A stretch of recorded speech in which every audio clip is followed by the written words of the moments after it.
Hey guys, welcome to day 2 of Tennis Chat with Sean Galpin. We've got a great one in store. Well, I say great, but lots to get through, and I'll try not to keep people too long. Anybody that's watching, which probably at the minute is going to be 3 or 4 of you, but hopefully we'll get it up. I'll get it sent out to people, and hopefully more and more people will follow and subscribe to my YouTube channel. That's just Sean Galpin. Like and all of that. That would be great because this is something I really enjoy doing. So hopefully I'll get more comfortable with it as well. So anyway, today's title, I suppose. Today what we're gonna do, I'm gonna do an Aussie Open recap or review again. On day 3, is it? Yeah, third day play, isn't it? Yeah, sorry, I'm losing track. Day 3. And the highlight for me at the end of the video, I'll be going over the main man, my kind of tennis, yeah, I say hero, but tennis, yeah, I suppose role model really, and someone I lived my tennis life through. Was blessed enough to have played against him and been the same age group as him and known him quite well until about 14 years old, until he got too good. Andy Murray, yeah. I got to watch that match, so I will go over that at the end as well. So please stay tuned. I will try and be quick, I promise. Yeah, so Aussie Open. Lots of results. Obviously, I won't go through every single result or anything, but I have followed a lot. I don't know if you noticed, my eyes are a bit. I was up trying to watch some, and then I woke up at 5 a.m. Switched on, and Djokovic was on, and I just was actually glued because he was in a competitive match against Francis Tiafoe. For those of you who don't know, Francis Tiafoe, American, fairly young. I think he's about 23. Great story. I've watched his documentary on Amazon. If you haven't seen that, maybe have a little look. How he came through tennis and things, and how he's been brought up in tennis. His dad was the janitor at that local tennis club, and it went from there. Anyway, yeah, Djokovic got through in 4 sets. I would say he probably wasn't quite at his best. But the thing with these great champions always seems to be that over 5 sets, first of all, how tough it is to beat them. And Tiafoe went about it the right way, I feel, on these courts. The court surface seems to be extremely quick. And so to get anywhere near Djokovic, I would say, you have to serve extremely well. Be positive with your second serves as well. I think you have to go for them. Tiafoe hit 20-odd aces, I think. And Djokovic maybe didn't look. I mean, it was ridiculously hot. He mentioned that at the end. It was ridiculously hot, so we maybe struggled with the weather, with the heat.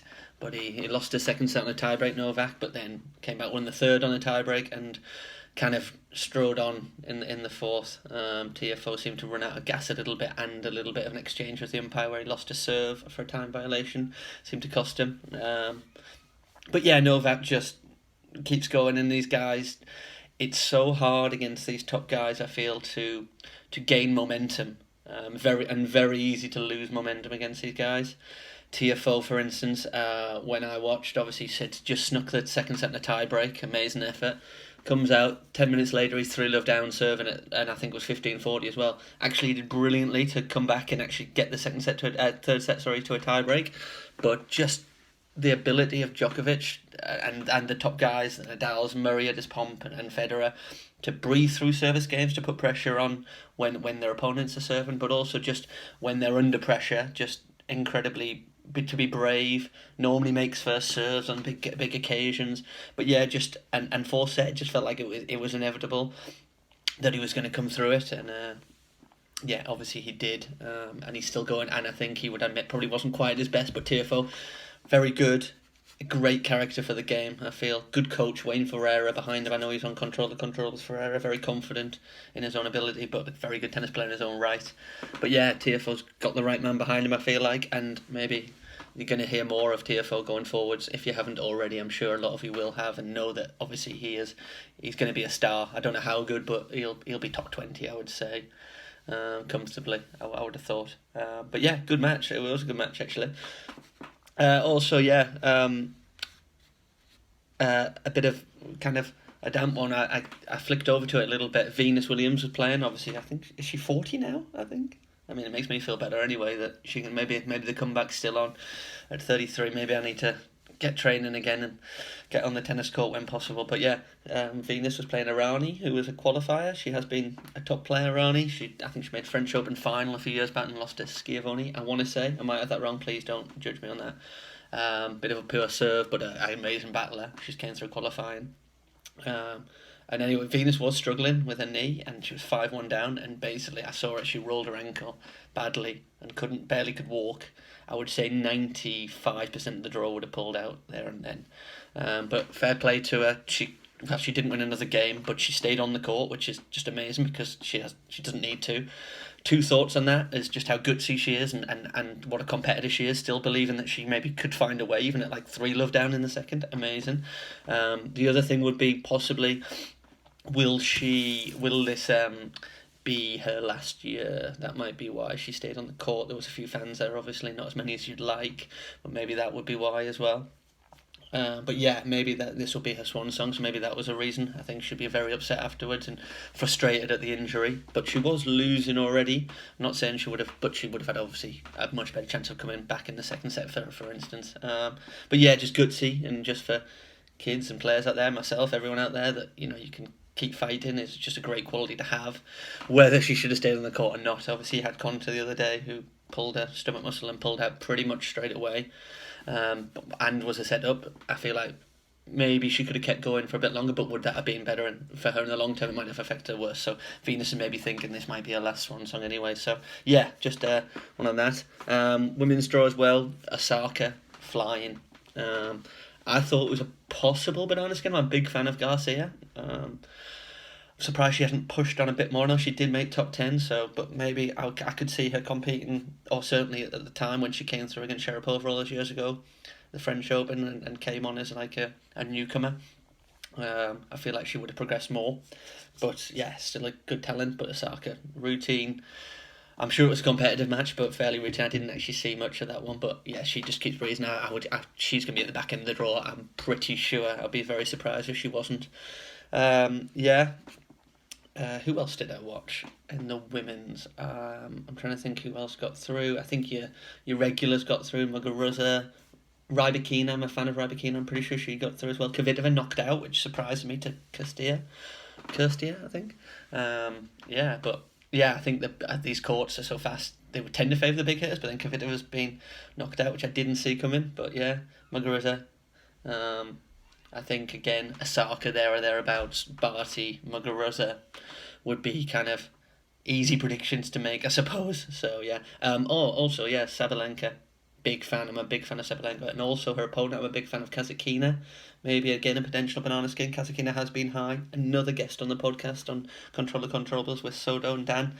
And Kasatkina had a worried. I did watch quite a bit of it. Sabalenka's power coming through, made a few too many unforced errors to start, but yeah, very big fan, massive fighter, takes the ball on, brave, good serve, just a good player. She again could go quite far.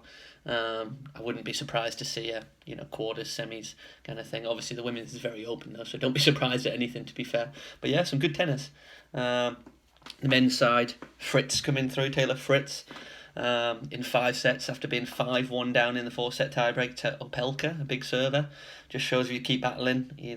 Opelka went in the 5th, ran out of gas, and maybe was so close to the finish line, lost that belief, and just kind of called the taxi, it felt like. Yeah, but good effort from Fritz. Wawrinka losing in a 5th set breaker to Fuskovic, I don't know how to say it. Fuskovic, I think we'll say.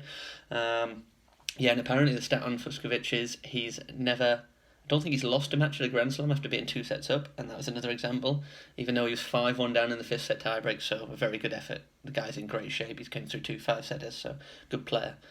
Remember to watch out for Alcaraz and tonight or this evening or tomorrow morning, but yeah, some good tennis to come for definite, but yeah, still team looking strong as well. I saw some of the team, he looks strong on the courts, taking the ball a bit early on return, which is, I think, a good idea on these courts. Maybe you can't afford to stand too far back, so yeah, team, again, pretty obvious cause that they're going to be there or thereabouts, these guys, I would guess. I'd be surprised if they go out over the 5-set format for sure, and obviously Medvedev, I think, with the flat strikes will suit him.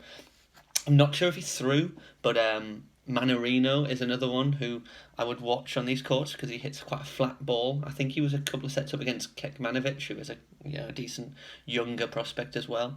But yeah, Manarino, maybe one to watch for. I don't know if he's I don't know if he's actually through, to be fair, so he could have been knocked out. But yeah, with his strike, the way he strikes the ball, I think it suits him the courts. Takes it early, a flary French player. Has his racket strung extremely slack, amazingly slack, like crazy, but just timing very, very good. So yeah.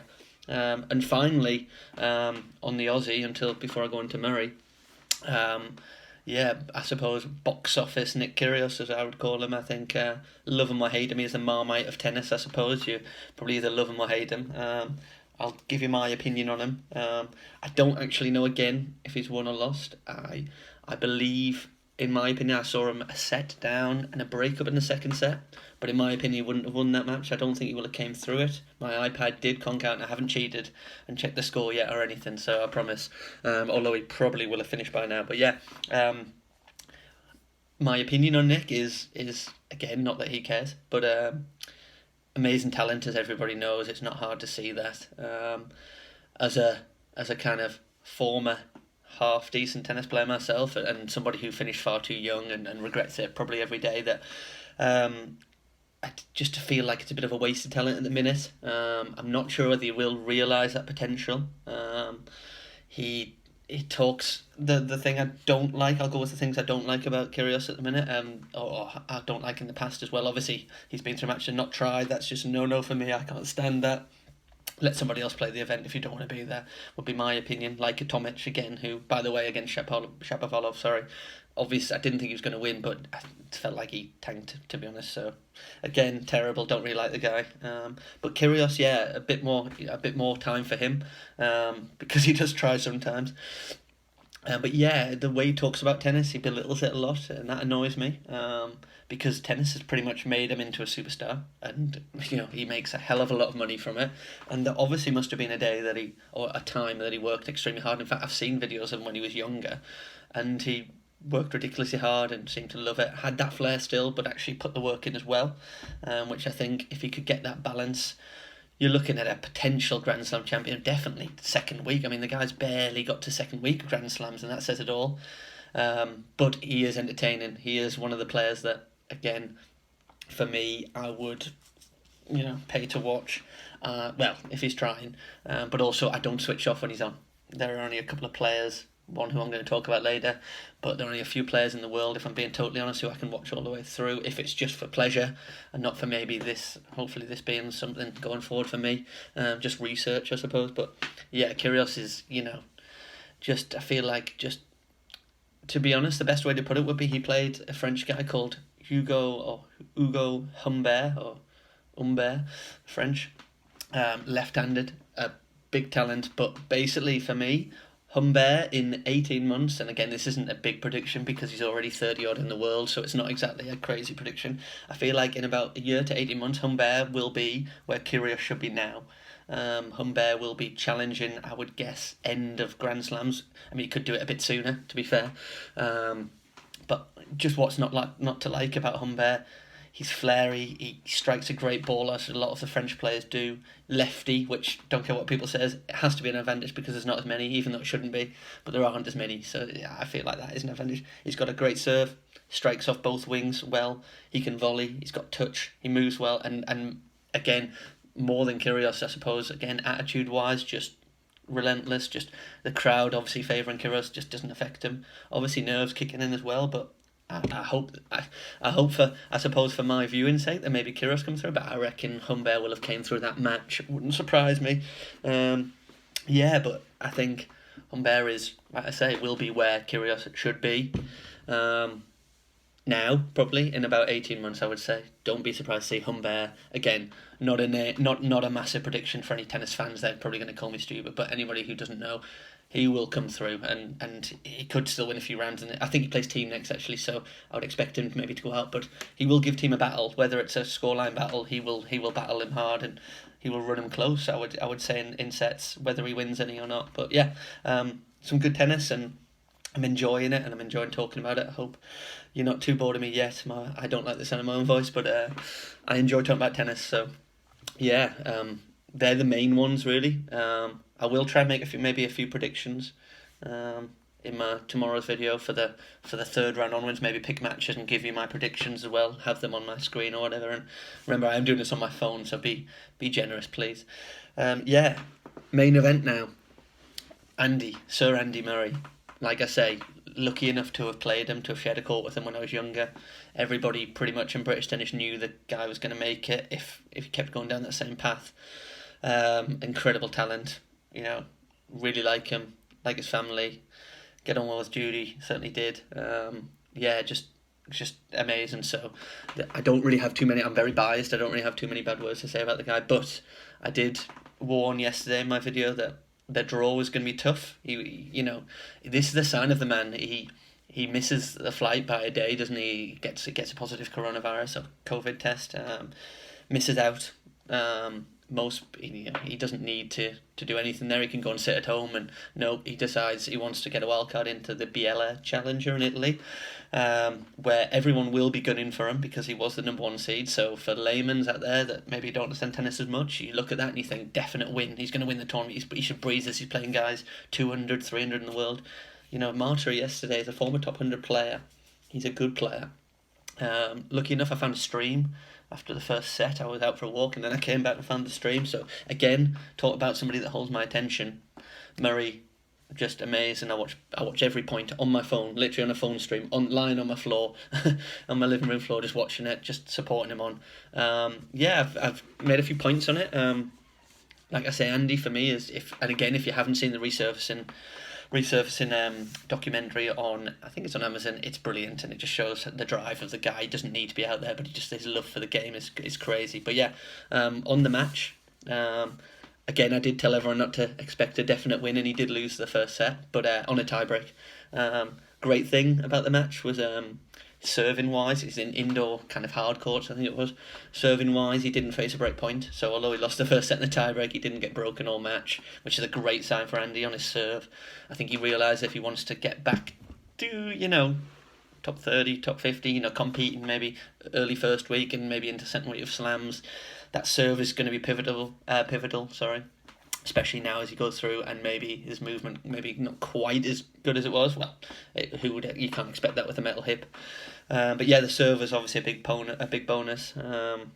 Striking the ball is normal though, as you expect with Murray. Striking the ball great, and the great thing as well, still has those magic moments which are fantastic. To break in the second set, if you haven't seen it already, to go 2-1 up in the second set, he had a running backhand pass. It was just like old school Murray, I would call it. Incredible pass. Just the guy. The good thing, I mean, you've got to watch him and remember that he does have a metal hip, so you can't expect too much of him. But I obviously do, because we know how good he's been as well, and he probably does as well. I notice obviously he struggles to maybe with that kind of push-off movement, as I call it, where you've planted and you're kind of, they have the strike on the ball nice and early, and they've got a shorter ball. He struggles then to cover those ones as much as he did. But the good thing is his anticipation, probably still best, second to none. I would say the best in the world I've ever seen for anticipation. I even remember playing in the anticipation side. It was just incredible, just moving before the ball had barely been hit. So that holds him in good stead, because obviously he can read quite extremely well. So he's already on his bike a lot of the times, getting to the ball. So actually was moving a lot better than I've seen him move, which is great. Obviously you've got to remember he's gone from being probably number one, number two mover in the world next to Djokovic to a kind of a top 100 maybe mover, just a decent mover, because everybody moves well in the men's game for sure. Pretty much there isn't many terrible movers apart from maybe a couple of big guys, taller guys. But yeah, just very promising. Good to see, obviously, him coming through. I'll say it now, I think he plays tomorrow, which is nice. He gets a day's break. I don't see him losing tomorrow, but you never know how he recovers. He plays a guy called Moroni, who is, again, they're all good players. All of these guys are good players, but I would expect him to come through that, but I might be wrong. But just matches would be, get matches for him would be fantastic. I'm sorry, I'm noticing that I'm probably gone longer than I said I would. But I love talking about Murray, I apologise. If you like Andy, you'll like this video, I promise. Like I said, serving stats excellent. Obviously, he got stronger as the match went on, which is great because, after losing that first set in the tiebreak, you can easily fold. Obviously, that guy, like I say, is a good player. That was watching that match yesterday. It was a Grand Slam quality match, no doubt about it. You could watch that at the Aussie Open and not. It was a Grand Slam quality match. So don't think this guy was as I would call, a bunny. He certainly isn't. There is no such thing as them out there in the Challenger or the ATP Tour. So a good win. I think, like I say, against a better player than people are gonna. If you don't follow that much tennis, or you maybe, I don't know. Hopefully, a lot of people who watch this will, and they'll know that Marta is a good player, and he'll probably be on his way back if he can stay fit. I don't know, but he has been higher, and he isn't old. He isn't like a 35-year-old trying to come back kind of thing. So, very positive. You won't see me saying too many bad words about Andy because I'm a massive fan. Just to go back to the Kyrgios theory, I mean, Kyrgios probably has the hand skills of Andy and a lot of the skills that Andy has, but he'll never come close because, in my opinion, unless he really sorts something out, because just Andy has the drive, the physical side, he looks after himself. He realised he was probably my shape, when I was playing, when he first went on the tour, and realised he had to bulk up, as I would have had to have any success, certainly at a higher level. Put the work in, changed the diet, did all the right things, massive on equality in tennis, massive on women in tennis, which women's tennis, which I am as well. I'm actually finding it so entertaining these days of women's tennis. I really enjoy it. The standard's getting so much better as well, which is brilliant. But massive, hiring a female coach, brilliant. If it's the right person for the job, absolutely brilliant. But yeah, just an all round legend in my opinion. And for me, like, last thing I'll say on this, and then I promise I'll go and stop boring you. Last thing I'll say on this would be that Murray for me is, people can argue and definitely say not, but he is top four. He is one of the greatest. He's certainly the greatest British player of all time, in my opinion. To come through the era he's been in, the Federer, Nadal especially to start with, and then Djokovic you throw in, to win 3 Grand Slams, to make 4 or 5 finals. Don't quote me on that. I'm sorry. I know I should do better research there. Davis Cup to carry us through the Davis Cup pretty much. I mean, not nearly, but like through, winning, never losing a singles pretty much, and jumping on the doubles when needed. Olympics twice. I mean, the guy is incredible. If anybody put Stan Wawrinka in the same league, I'll laugh them out the room. Although Stan's won 3 Grand Slams, it's just the consistency, just not even close. So, I certainly am not one of those who will say, what is he doing out there? He doesn't need to be there. Why doesn't he stop? Because for me, it's love of the game. He deserves that big moment. I'm sure he'll have one. Hopefully he wins a couple more matches. We don't expect him to win the tournament necessarily, although he definitely is capable of it.